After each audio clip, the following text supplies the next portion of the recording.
Well, this Netflix original looks pretty cool.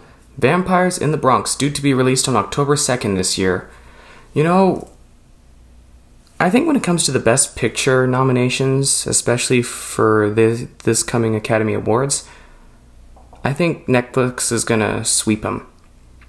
Anyways, let's talk about Vampires in the Bronx. It looks like a combination of teen comedy, the hood genre, and the vampire genre.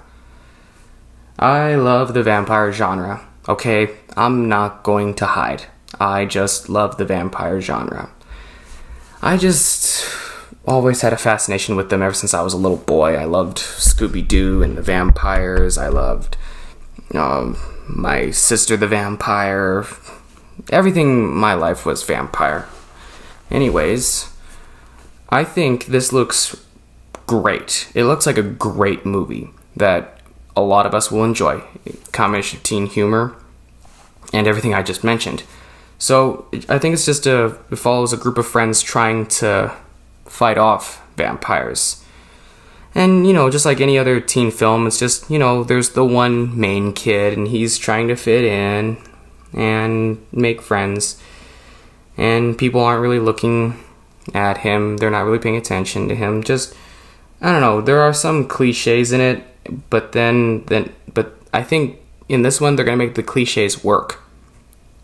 I mean, films like Cabin in the Woods and Scream, those two films just took every horror film cliche and just turned it into something that worked out in the process.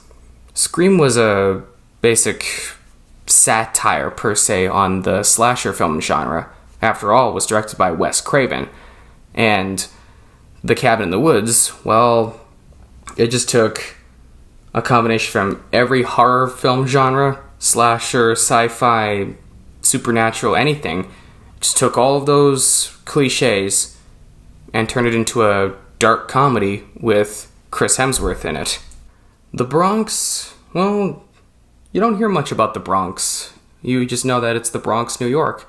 I mean, one thing I do know about the Bronx, it's a very blue-collar neighborhood. It's a very working-class area. Not a lot of people talk about what goes on in the Bronx. I mean, I've seen a couple movies that are set in the Bronx, like Finding Forrester and Carlito's Way, but I think this is the first time we'll ever get a glimpse of what life is like in the Bronx. But then again, this is a movie. Movies intend to fictionalize a lot of things. Mostly what I want to see, this new take on the vampire. Every vampire has a different take, like, the Blade movies, 30 Days of Night, Twilight, The Lost Boys, and Daybreakers. Every vampire has a different take. I want to see what the new take of the vampire is. Is there a good vampire? Are they all apex predators that just want our blood and only our blood? Every vampire is different. There's the family-friendly vampire, like in the Hotel Transylvania films and Count from Sesame Street. Rest his soul, Jerry Nelson.